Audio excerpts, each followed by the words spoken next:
Hi friends, ಇವತ್ತಿನ ವಿಡಿಯೋದಲ್ಲಿ ನಾವು ಹೊಸ ಬಜೆಟ್ನಲ್ಲಿ ಕೃಷಿ ಕ್ಷೇತ್ರಕ್ಕೆ ಮತ್ತೊಂದು ಆಫರನ್ನು ಕೊಟ್ಟಿದ್ದಾರೆ ಮೋದಿ.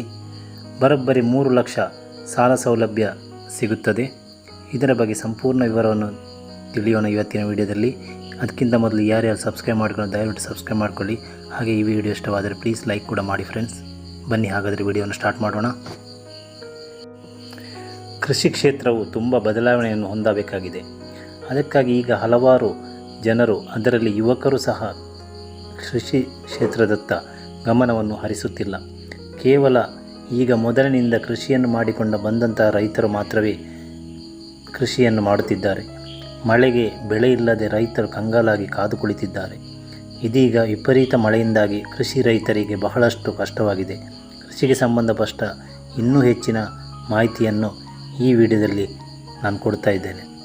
ಈಗಾಗಲೇ ನಮ್ಮ ಸರ್ಕಾರವು ಈಗ ರೈತರಿಗಾಗಿ ಹಲವಾರು ರೀತಿಯ ಯೋಜನೆಯನ್ನು ಕೂಡ ಸಹ ಜಾರಿಗೆ ತರುವುದರ ಮುಖ್ಯ ಉದ್ದೇಶವೇನೆಂದರೆ, ರೈತರು ತಾವು ಬೆಳೆದಂಥ ಬೆಳೆಗಳನ್ನು ನಾಶ ಆಗುತ್ತಿರುವ ಕಾರಣ ಯೋಜನೆಗಳ ಮೂಲಕವಾದರೂ ಸ್ವಲ್ಪ ಮಟ್ಟಿಗೆ ಆರ್ಥಿಕವಾದ ಪರಿಸ್ಥಿತಿಯನ್ನು ಇನ್ನೂ ಸದೃಢಗೊಳಿಸುವತ್ತ ಸಲುವಾಗಿ ಈ ಯೋಜನೆಗಳನ್ನು ಜಾರಿ ಮಾಡುತ್ತಿದ್ದಾರೆ. ಹಾಗೆ ಇನ್ನು ಸರ್ಕಾರವು ಈ ಬಾರಿ ಬಜೆಟ್ನಲ್ಲಿ ನೀಡಿರುವ ಘೋಷಣೆ ಬಗ್ಗೆ ಈ ಕೆಳಗೆ ನಾನು ಹೇಳಲಿದ್ದೇನೆ.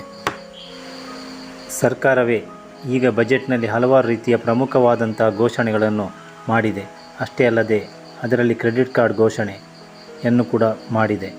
ಈ ಯೋಜನೆ ಮೂಲಕ 80 ಕೋಟಿ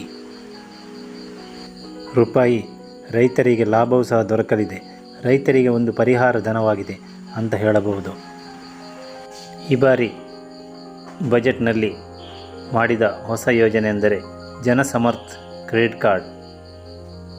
ಈ ಯೋಜನೆಯ ಮುಖ್ಯ ಉದ್ದೇಶವೇನೆಂದರೆ, ಕೃಷಿ ಕ್ಷೇತ್ರದಲ್ಲಿ ಎಲ್ಲ ರೈತರಿಗೂ ಉಪಯೋಗವೂ ಆಗುವಂತಹ, ಅಂದರೆ ಅವರಿಗೆ ಸಹಾಯವಾಗುವ ಮತ್ತು ಉತ್ತೇಜನ ನೀಡುವಂತಹ ಸಲುವಾಗಿ ಈ ಬಾರಿ ಯೂನಿಯನ್ ಬಜೆಟ್ನಲ್ಲಿ ಸರ್ಕಾರ ಘೋಷಣೆಯನ್ನು ಮಾಡಿದೆ ಎಂದು ನಾವು ಹೇಳಬಹುದು.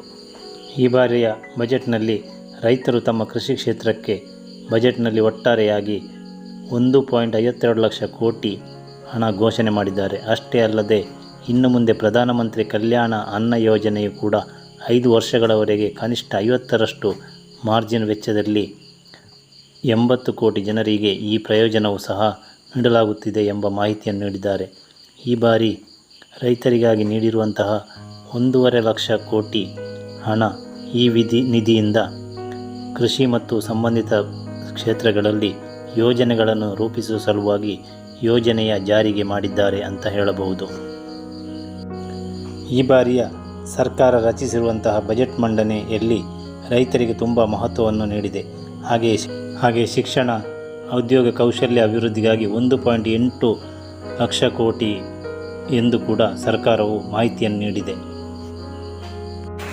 PM ಕಿಸಾನ್ ಕ್ರೆಡಿಟ್ ಕಾರ್ಡ್ ಮೊದಲೇ ಇತ್ತು, ಸೇಮ್ ಅದೇ ಇದನ್ನು ಒಂದು ಹೆಸರು ಚೇಂಜ್ ಮಾಡಿ ಜನಸಮರ್ಥ ಕ್ರೆಡಿಟ್ ಕಾರ್ಡ್ ಅಂತ ಕೊಟ್ಟಿದ್ದಾರೆ. ಎಲ್ಲ ಪ್ರೊಸೀಜರ್ ಅದೇ ಥರ ನೀವು ಅದೇ ಬ್ಯಾಂಕಿಗೆ ಹೋಗಿ ಮೊದಲು ಯಾವ ಥರ ಮಾಡ್ಕೊಂಡಿದ್ದೀರಾ ಅದೇ ಥರ ನೀವು ಮಾಡಿದರೆ ನಿಮಗೆ ಒಂದು ATM ಥರ ಒಂದು ಕಾರ್ಡ್ ಕೊಡ್ತಾರೆ. ಅದನ್ನು ನೀವು ಕೃಷಿ ಅಗತ್ಯವಿರುವ ಎಲ್ಲ ಐಟಮ್ಸ್ಗಳನ್ನು ತಗೊಳ್ಳಿಕ್ಕೆ ಈಸಿ ಆಗುತ್ತದೆ. ಅಂದರೆ ಲೋನ್ ಥರನೇ ಇರುತ್ತದೆ. ಅದರ ಬಡ್ಡಿ ಬಂದು 4%. ಈ ಕ್ರೆಡಿಟ್ ಕಾರ್ಡ್ನ ಲಿಮಿಟ್ ಬಂದು 3 ಲಕ್ಷ ಇರುತ್ತದೆ. ಇದು ತುಂಬ ಉಪಕಾರವಾದ ಯೋಜನೆಯಾಗಿದೆ ಕೃಷಿಕರಿಗೆ. ಎಲ್ಲರೂ ಯೂಸ್ ಮಾಡಿಕೊಳ್ಳಿ ಎನ್ನುತ್ತಾ ಈ ವಿಡಿಯೋವನ್ನು ಕೊನೆಗೊಳಿಸ್ತಾ ಇದ್ದೇನೆ. ಈ ವಿಡಿಯೋ ಇಷ್ಟವಾದರೆ ಪ್ಲೀಸ್ ಲೈಕ್ ಮಾಡಿ.